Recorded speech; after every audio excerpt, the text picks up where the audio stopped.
नमस्कार आप सभी को। मैं Sarita Kulkarni astro life junction channel में स्वागत करती हूँ। ये वीडियो जो है ये दिसंबर मंथ के ट्रांजिट को लेकर बनाया जा रहा है। दिसंबर मंथ आप सभी के लिए मतलब 12 राशि और 12 लग्न के लिए किस प्रकार से रहेगा ये हम देखने वाले हैं इस वीडियो में। हर राशि या हर लग्न के अनुसार मैं एक इंडिविजुअल वीडियो हर बार जैसे बनाती हूँ वैसे इस बार भी बनाऊंगी। तो सबसे पहले समझते हैं कि दिसंबर मंथ के ट्रांजिट क्या क्या हैं, कौन से ग्रह परिवर्तन कर रहे हैं अपनी राशियां, क्या मेजर घटना होने वाली है।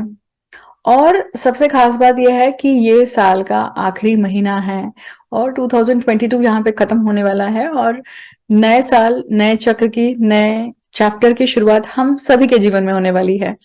तो लास्ट फाइट देना है, लास्ट लड़ाई लड़ना है तो सही तरीके से लड़नी है, सही तरीके से तैयारी करके लड़नी है।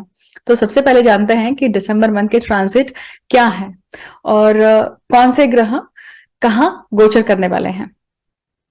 अब देखिए, फिलहाल की अगर हम स्थिति देखें मतलब अभी आप देखेंगे कि शनि मकर राशि में है, मार्गस्थ हो गए हैं, गुरु भी मार्गस्थ हो गए हैं और मंगल जो है ये मैंने पहले ही कहा था कुछ 2 महीनों पहले ही कि मंगल अभी मई 2023 तक ऑसिलेट करने वाले हैं वृषभ और मिथुन राशि में।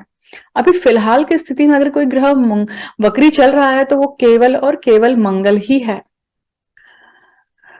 अब आगे बढ़ते हैं और देखते हैं बुध शुक्र और सूर्य। सूर्य हर महीने राशि चेंज करते हैं तो लगभग मिड मिड मंथ मतलब 16-17 के आसपास ये राशि परिवर्तन करते हैं। अभी फिलहाल आप देखेंगे कि बुध शुक्र और सूर्य वृश्चिक राशि में है। 3 दिसंबर को बुध जो है वो धनु राशि में प्रवेश करने वाले हैं और उसी महीने आप देखेंगे कि बुध जो है 28 दिसंबर को कैप्रिकॉन साइन में भी प्रवेश कर जाएंगे ये। तो बुध का जो गोचर है इस महीने ये जल्दी आगे बढ़ने वाले हैं। तो 25 दिन का लगभग इनका गोचर रहने वाला है धनु राशि में। मतलब क्या है, इसका अर्थ है कि ये पूरा महीना जो है आपके जीवन में आपको बुध जो है वो धनु राशि का फल देने वाले हैं। अब धनु राशि आपके पत्रिका में कहाँ पड़ती है उसके अनुसार आपको प्रबंध करने पड़ेंगे। धनु राशि का बुध क्या दर्शाता है? जिनका धनु राशि का ही बुध है उनके लिए बुध के ऊपर बुध का ट्रांजिट है, नेटल बुध के ऊपर ट्रांजिट मर्क्यूरी का गोचर है। इसका अर्थ है कि कुछ ना कुछ बचे हुए कार्य कम्युनिकेशन को लेकर या भाई बंधुओं को लेकर कुछ ना कुछ बड़ी घटनाएं हो सकती है। आपकी ट्रेवल्स भी जो ड्यू थे, बहुत सारे लोग हो सकता है कि वेकेशन पे जाएं, बहुत सारे लोग हो सकता है कि क्रिसमस आ रहे हैं तो क्रिसमस के वेकेशन पे जाएं या मंथ एंड मतलब ईयर एंड है तो उसके लिए भी जाएं। तो अब आप देखेंगे कि मर्क्यूरी जो है ये वक्री होने वाला है 29 दिसंबर 2022 को और 29 दिसंबर 2022 को ये वक्री होंगे और वक्रस्थ स्थिति में वापस से जाएंगे। कहां पर जाने वाले हैं? धनु राशि में। मतलब ये मकर राशि में सिर्फ 2 दिन रहने वाले हैं, 29, 28, 29 और 30। तो ये 3 दिन तक सिर्फ रहने वाले हैं और वापस से जाने वाले हैं धनु राशि में। अब देखिए, समझिएगा इस बात को, बड़ी इंपॉर्टेंट सी बात है ये। दिसंबर महीना लास्ट महीना है साल का और 31 दिसंबर सभी लोग धूमधाम से मनाना पसंद करते हैं। कुछ ना कुछ रिजॉर्ट की प्लानिंग करते हैं, बाहर घूमने जाने का प्लान करते हैं, वेकेशन करते हैं, बूज आउट लेते हैं और मदिरापान भी करते हैं। तो वो 31 की जो नाइट है उस काफी अलग अलग पद्धति से सब लोग मनाना पसंद करते हैं। अब याद रखिएगा कि इसी समय पर बुध जो हैं वो वक्री हो रहे हैं और काल पुरुष कुंडली में ये बुध आपके 3रे भाव के और 6वें भाव के स्वामी हैं। इसका अर्थ ही है पेंडिंग कर्मा का स्वामी और पराक्रम का स्वामी वक्री हो रहा है। आपके हाथ से ऐसी कोई चूक नहीं होनी चाहिए जिसका रिपेंशन आप पूरे अगले साल भर करते बैठे हैं। आपके मुख से आपके देखिए 3रा स्थान क्या है? पराक्रम का स्थान है। मतलब आपके एफर्ट्स हैं, फ्री विल है और फ्री विल मतलब आपका निर्णय आप खुद लेने वाले हैं। तो निर्णय आपके ऐसे होने चाहिए जिसके कारण किसी को परेशानी ना हो, किसी का नुकसान ना हो और आप उस निर्णय को लेकर आगे परेशान न रहें, क्योंकि हम जो भी जीवन जीते हैं अपने कॉन्सिक्वेंसेस, मतलब जीवन कॉन्सिक्वेंसेस है अपने निर्णयों का। So in short, be aware of 31st December, not to do any silly things. कोई भी बेवकूफियां नहीं करना है हमें, और ध्यान में रह के अटेंशन होकर पार्टी को एंजॉय करना है ना। आगे बढ़ते हैं। अब मैंने कहा कि बुध जो है ये वक्र स्थिति में धनु राशि में आने वाले हैं, मतलब ये पूरा महीना आपको क्या दिखने वाला है, धनु राशि का ही गोचर दिखने वाला है। बट वो 3 दिन वो मकर राशि में रहेंगे, मतलब आपके कर्म स्थान को भी यहाँ पे बड़ी ही बड़े स्ट्रांगली एक्टिवेट करने वाले हैं। अब बात करते हैं शुक्र की। तो इस महीने सिर्फ और सिर्फ बुध का गोचर है, शुक्र का है, सूर्य का है ना। अब शुक्र का गोचर किस तरह से समझ लीजिए। शुक्र भी जाने वाले हैं सेजिटेरियस साइन में, धनु राशि में। अभी फिलहाल कहाँ है, वृश्चिक राशि में है। कब तक रहने वाले हैं, 5 दिसंबर तक रहने वाले हैं। 5 दिसंबर से ये शुक्र जो है ये जाएंगे धनु राशि में, और 29 दिसंबर तक रहने वाले हैं। इसका अर्थ है कि 29 दिसंबर 30 दिसंबर को ये कैप्रिकॉन में प्रवेश कर जाएंगे 29 को। तो कैप्रिकॉन साइन मतलब आपके कर्म स्थान पे शुक्र और बुध का योग बनने वाला है। इसका अर्थ है कि लक्ष्मी नारायण योग मकर राशि में होने वाला है, और मकर राशि काल पुरुष कुंडली में दशम स्थान पे पड़ती है। आपको चेक करना है कि आपके पत्रिका में ये मकर राशि कहाँ स्थित है, वहां पे ये लक्ष्मी नारायण योग सिर्फ 2 दिन के लिए बनने वाला है। लक्ष्मी नारायण योग जो है ये समृद्धि का कारक है, समृद्धि देने वाला है। लक्ष्मी मतलब शुक्र, नारायण मतलब बुध, तो ये दोनों जब एक साथ आते हैं तो कुछ ना कुछ समृद्धि का एक अपॉर्चुनिटी, चांस लेके आते हैं। उस चांस का आप क्या करते हैं, संधि का सुवर्ण करना ये हमारे हाथ में है। अब आगे बढ़ते हैं। अब सूर्य की बात करते हैं। तो सूर्य एंटर करेंगे सेजिटेरियस साइन में, मतलब अगेन धनु राशि में। कब जाएंगे, 16 दिसंबर को। अभी फिलहाल कहाँ है, वृश्चिक राशि में। काल पुरुष कुंडली में ये वृश्चिक राशि कहाँ पड़ती है, 8वें स्थान पे। तो आप सभी के जीवन में कुछ ना कुछ अभी गूढ़ता, मिस्ट्री, कुछ ना कुछ पैतृक संपत्ति को लेकर, या कुछ ना कुछ अपने रिसर्च को लेकर, या बंटवारे को लेकर, आपके खुद के इमोशंस को लेकर, आपके खुद के अनअटेंडेड जो भी चीजें हैं, जो भी आपके डीलिंग्स हैं, वो जो आधी रही हैं, मतलब जिनको क्लोजर नहीं मिला है, आप अभी वो चीज डील कर रहे हैं। मैं इंडिविजुअली बात करने वाली हूँ हर राशि के अनुसार। तो ये है सूर्य का गोचर। तो ये इस प्रकार से आप देखेंगे कि पूरा जो गोचर है दिसंबर महीने का इस प्रकार से रहने वाला है। बाकी अगर हम बड़े ग्रहों की बात करें, गुरु का मैं अभी लेटेस्ट वीडियो बना चुकी हूँ, आप सभी उसे चेकआउट करिए अगर आपने चेकआउट नहीं किया है तो। अगर आपको नोटिफिकेशंस नहीं आ रहे हैं तो please subscribe the channel, hit the bell icon also, so that you can get the notification on the time. Along with that, Rahu Ketu जो है इन्होंने अभी साइन चेंज करी नहीं है, तो ये फिलहाल अभी मेष राशि और तुला राशि में ही चलेंगे। मेष राशि का राहु, तुला राशि का केतु है, और मकर राशि में भी शनि चल रहे हैं, और मीन राशि में गुरु। तो ये 4 ग्रहों की स्थितियां जो है इनमें कोई परिवर्तन नहीं आने वाला है। बाकी ग्रहों की परिवर्तन की स्थिति हमने देख ली। मंगल अभी वक्र स्थिति में रहने वाले हैं, और वो वृषभ राशि में ही रहने वाले हैं। इस प्रकार से ये पूरा ग्रह गोचर दिसंबर मंथ के लिए रहने वाला है। अब देखते हैं कि हर इंडिविजुअल साइन के लिए ये पूरा महीना किस तरह से रहेगा। एक और चीज ध्यान रखिएगा, आप बहुत बार कंफ्यूज करते हैं इस चीज को लेकर कि लग्न राशि से देखें या सूर्य राशि से देखें। तो आई ऑलवेज से कि दोनों से देखिए, लग्न राशि से भी देखिए, सूर्य राशि से देखिए, और चंद्र राशि से भी देखिए, क्योंकि लग्न बॉडी को दर्शाते हैं, सूर्य आपके सोल को दर्शाते हैं, करियर को दर्शाते हैं, और चंद्र आपके मानसिक स्थिति को दर्शाते हैं। तो आप तीनों के पॉइंट ऑफ व्यू से जो आपकी तीनों राशियां हैं उन तीनों का आपको प्रिडिक्शन देखना चाहिए, और इन टोटालिटी आपको एक निष्कर्ष निकालना चाहिए। ये जो मंथली ट्रांजिट की सीरीज है ना, ये खास करके मैं उन लोगों के लिए बनाती हूँ, वैसे आप सभी के लिए है, परंतु मैं खास करके उन लोगों के लिए बनाती हूँ जो लोग कंसल्टेशन अफोर्ड नहीं कर सकते हैं, लोगों ज्योतिषों की। हर किसी के पास हर किसी के पास उतना पैसा नहीं है। बहुत सारे लोग शायद अभाव में जी रहे हैं, और कहीं ना कहीं उन्हें यहाँ पे एक आस मिलती है, एक किरण मिलती है, और वो उसके हिसाब से कुछ प्लानिंग कर सकते हैं, राइट। तो जो लोग कंसल्टेशन ले सकते हैं, ऑब्वियसली यहाँ पे डिटेल्स दी गई है, आप यहाँ पे कंसल्टेशंस के लिए भी अप्रोच कर सकते हैं, या फिर आप किसी अच्छे ज्योतिषी के पास जाकर अपना पत्रिका का विवेचन भी करवा सकते हैं। अब आगे बढ़ते हैं और जानते हैं कि अगर आपका वृश्चिक लग्न है या फिर आपकी चंद्र राशि वृश्चिक है तो ये वीडियो आपके लिए देखिए, और हम देखेंगे कि दिसंबर का महीना आपके लिए किस प्रकार से जाने वाला है। वृश्चिक लग्न का स्वामी मंगल अभी फिलहाल वक्री स्थिति में चल रहे हैं, कहा? सप्तम भाव में। इसका अर्थ है कि सप्तम भाव में खुद लग्नेश का जाना और वो भी वक्री स्थिति में रहना, ये आपके आपसी रिलेशनशिप में झगड़ों को, ईगो क्लैशेस को बढ़ा सकता है, खास करके स्पाउस रिलेशनशिप में।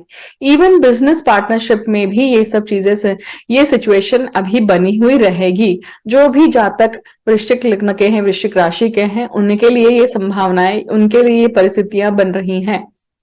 ईगो से काम नहीं लेना है, आपका तेज सामने वाले को सहन नहीं होगा, इसकी ज्यादा संभावनाएं दिखाई देती हैं। अभी के सूर्य का लग्न में होना ये रोग प्रतिकारक शक्ति को बढ़ाता है। ये दर्शाता है कि अभी फिलहाल you are so much interested in yoga, exercising something, परंतु लग्नेश खुद वक्री है।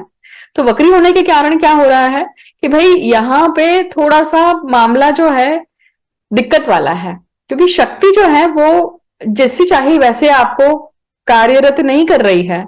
शक्ति जिस प्रकार से आपको साथ देनी चाहिए उस प्रकार से आपको साथ नहीं दे रही है। यहाँ पे एसिडिटी की प्रॉब्लम, फीवर की प्रॉब्लम, या फिर आप ये कह सकते हैं कि भाई इन्फ्लेमेशन की प्रॉब्लम आप शायद जूझ रहे होंगे। हो सकता है कि एसिडिटी सबसे ज्यादा है, उसको सबसे पहले डील करिए। और ये डील कैसे कर सकते हैं आप? ये डील कर सकते हैं आप अपने खान पान से, पथ्य पालन से। Intermittent fasting is the best way for you right now. या फिर आयुर्वेद का उपचार लीजिए, या फिर आयुर्वेद की मदद लीजिए, पंचकर्म करवाइए, विरेचन करवाइए, भस्ती है या फिर एनिमा है, इन सब चीजों का सहारा लीजिए। ये कहीं ना कहीं शरीर का कायाकल्प करते हैं। और जब इस प्रकार की सिचुएशन आती है ग्रहों की, सूर्य और मंगल, तो ये सिचुएशन बॉडी को ठीक करने की होती है, बॉडी के ऊपर ध्यान देने की होती है। क्योंकि बॉडी अगर अच्छी है, शरीर अगर अच्छा है, तो सब कुछ अच्छा है। आगे बढ़ते हैं। यही मंगल जो है ये आपका छठवें भाव का स्वामी है, पराक्रम भाव का स्वामी है। अब देखिए, पराक्रम पेंडिंग कर्म का स्वामी है मंगल आपके जीवन में, देखिए। और पेंडिंग कर्म का स्वामी खुद अभी वक्री होकर बैठा हुआ है। तो सबसे पहली बात, वृश्चिक लग्न के जो जातक हैं अभी फिलहाल अपने स्पाउस की फैमिली के लिए बहुत कार्य कर रहे होंगे। मतलब अपनी मदर इन लॉ हो सकती हैं, फादर इन लॉ हो सकते हैं, स्पाउस की जो फैमिली मेंबर्स हैं उनके लिए आप अपना समय दे रहे हैं, उनके लिए आप अभी अपना एनर्जी ड्रेन कर रहे हैं, दिखाई देता है।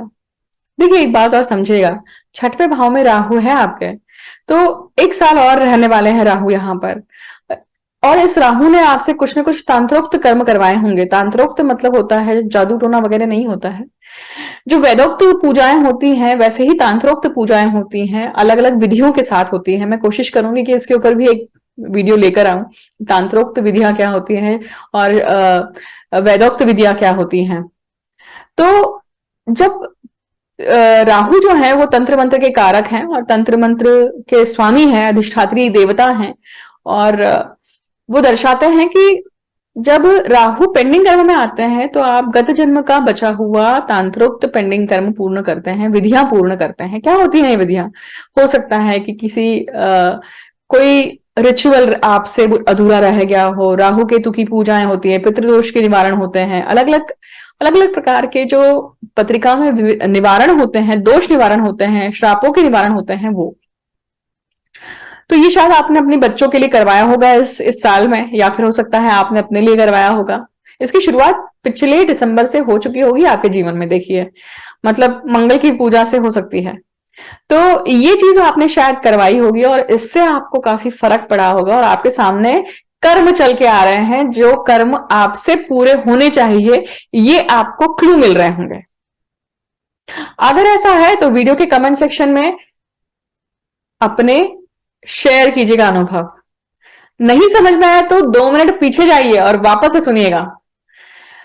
राहु आपके पेंडिंग कर्म में है और वो कुछ न कुछ आपसे पेंडिंग कर्म मांग रहे हैं, ठीक है। लग्नेश का वक्री होना, पेंडिंग कर्म का वक्री होना मतलब आपसे डबल पेंडिंग कर्म भी मांगा जा रहा है। अधूरे बचे हुए कार्य को पूरा करना है, बाय हुक और बाय क्रुक। सिंपल। और वो स्पेशली रिलेटेड टू आपके स्पाउस एंड फैमिली, या फिर बच्चों के लेकर भी हो सकते हैं। आगे बढ़ते हैं। कुटुंब भाव में देखिए बुध और शुक्र हैं जो कि अच्छी सिचुएशन बनाते हैं। शायद हो सकता है कि आपके जीवन में प्रमोशन या ऐसी सिचुएशन बनी है, आपकी सैलरी रेज हुई है, या फिर आपके जीवन में पैसों की समृद्धि की अभी नई खबर आई है। डेफिनेटली इसकी संभावना दिखती है। अब यही कुटुंबेश जो है ये पंचमेश गुरु भी है, तो गुरु का पंचम भाव में होना, बच्चों को लेकर आप काफी सुखी हैं। अभी बच्चों को लेकर काफी आप अभी तक आप परेशान थे, क्योंकि गुरु मार्गी जब हुए हैं उसके पहले तक तो आप दिक्कत में थे कि बच्चों के रूटीन को लेकर या बच्चों की पढ़ाई को, शिक्षा को लेकर कहीं ना कहीं आप चिंतित थे, जो कि अब कम होगी। अब इसी के साथ साथ आप देखिए पराक्रम भाव का स्वामी पराक्रम में बैठा हुआ है, शनि पराक्रम में है। शनि जब तक पराक्रम में है, मतलब जनवरी तक, मकर राशि के शनि ने आपको सिखाया है कि आप जब तक अपना पूरा कर्म नहीं करेंगे, अपना पराक्रम नहीं दिखाएंगे, खुद कर्म नहीं करेंगे, तब तक आपके जीवन में चीजें ठीक नहीं होने वाली है। कोई और आके नहीं करने वाला है, आपको ही उठ के करना पड़ेगा। चाहे वो पूजा पाठ हो, चाहे वो घर का वातावरण अच्छा करना हो, चाहे अपने अपने अपने स्पाउस को खड़ा करना हो, ये सभी चीजें आती है उसमें। या फिर अपने भाई बहन भी, क्योंकि ये सिबलिंग के हाउस में बैठे हुए हैं शनि फिलहाल, और यही एफर्ट्स आप अपने कार्य में, आप अपने करियर में दे रहे हैं, उसी का फल या भुगतान अभी आपको मिला होगा जब आपकी प्रमोशन या फिर आपका जॉब चेंज अच्छा हुआ होगा। अगर ऐसा हुआ है तो वीडियो के कमेंट सेक्शन में मेंशन कीजिएगा। यही चतुर्थेश भी है, और ऐसा करने से आपका चतुर्थ भाव खुला होगा और आपको सुख प्राप्त हुआ होगा। अब हम पंचम भाव की बात कर चुके हैं, छठवें भाव की बात कर चुके हैं, और सातवें भाव की बात कर चुके हैं। अब आते हैं हम अष्टम भाव पे। अष्टम भाव का स्वामी बुध है और लाभ भाव का स्वामी भी बुध है। लाभ तब आएगा जब आप अष्टम भाव का निवारण करते हैं, मतलब अपने निज दोषों को निवारण करते हैं, निज दोषों के ऊपर काम करते हैं, तब आपको लाभ मिलेगा। तो सबसे पहले खुद की हैबिट्स, खुद की गलत आदतें, खाने पीने की, आते जाते चरते रहने की आदत जो होती है, बहुत बार लोगों को होती है ना, कि हम किचन में जाते हैं, डब्बा खोला और डाल दिया मुंह में, ये भी होता है बहुत बार। तो संतुलन की है आपके लिए, देखिए यहां पर उसी के कारण आपको ये सूर्य तकलीफ भी दे रहा है, एसिडिटी की प्रॉब्लम। तो दिस इज द निज दोष, राइट। निज दोष और क्या हो सकता है, आपका खुद का रेज, आपका खुद का एक एग्रेशन होना, तो ये चीज भी आपको कहीं ना कहीं दिक्कत दे रही है। और ये बुध आपके कुटुंब भाव में, धन भाव में, वाणी के भाव में, बोलने के भाव में है, तो अभी ऑब्वियसली घर में बहुत जमावड़ा है, लोग हैं, गेस्ट आए हुए होंगे, या आपके इनलॉज हैं, इनलॉज के पक्ष के लोग हैं, इसके लिए बोलना भी पड़ रहा है, मुंह अच्छा रखना पड़ रहा है, वाणी अच्छी रखनी पड़ रही है। इसे सही तरीके से निभाइए, क्योंकि यही आपका आगे कर्म पूरा करता है। भाग्य भाव चंद्रमा के समान है, मतलब वृश्चिक लग्न के लिए भाग्य कैसा है, अमावस्या है कभी तो कभी पूर्णिमा है, तो कभी अच्छा रहता है, कला कला से बढ़ता है, तो कला कला से घटता है। तो ये सिचुएशन तो हमेशा बने रहने वाली है। दशमेश खुद सूर्य है जो कि लग्न में बैठे हुए हैं, तो आपका खुद अभी कर्म काफी अच्छा है, और कर्म अच्छा होने के कारण उसे कर्म अच्छा ही रखिए, वही आपको तेज और वही आपको यश देने वाला है। आपके अभी ट्रैवल्स भी हुए होंगे, इंटरसिटी ट्रैवल्स भी हुए होंगे, इस महीने भी आपके इंटरसिटी ट्रैवल या आपके कहीं ना कहीं पहाड़ों में विजिट करना, या फिर जंगलों में विजिट करना, नेशनल पार्क्स, या फिर इवन ज्योतिर्लिंग या फिर तीर्थ क्षेत्र, इनकी भी संभावना दिखती है इस महीने। अगर ऐसा कुछ प्लानिंग है तो जरूर बताइएगा, मेंशन कीजिएगा। तो इस तरह से आप देखेंगे कि ये सारी सिचुएशन वृश्चिक लग्न के लिए है। एक और भाव की बात रह गई, वो है व्यय भाव। व्यय भाव का स्वामी कौन है, शुक्र है, जो कि कुटुंब भाव में है, और व्यय में केतु है। खर्चा होता ही रहेगा, अभी खर्चा में आप कम नहीं कर सकते हैं। खर्च आपके लिए, खर्च हॉस्पिटलाइजेशन के विजिट्स या हॉस्पिटल के खर्च है, या फिर बच्चों को लेकर कुछ तकलीफें हैं, बच्चों को लेकर आप कहीं ना कहीं दिक्कत या वरी रहेंगे, इसकी संभावना दिखती ही है अगले 1 साल तक। आपके हाथ में सिर्फ इतना ही है कि आप उसके लिए क्या करें, precaution is better than cure. तो केतु जब तक आपके व्यय भाव में बने रहेंगे, तब तक बच्चों की चिंता, जॉब की चिंता, अपने हेल्थ की चिंता, ये सब बनी रहने वाली है। प्रिकॉशन लेना और उसके ऊपर काम करना, यही आपके हाथ में है। So this was all about वृश्चिक लग्न या वृश्चिक राशि, एंड मैं आपको शुभकामनाएं देती हूँ कि दिसंबर महीना आपका अच्छा रहे। और आने वाला 2023 भी आपके लिए बहुत शुभप्रद हो। Thank you so much for listening patiently. I see you soon with new video and thank you so much.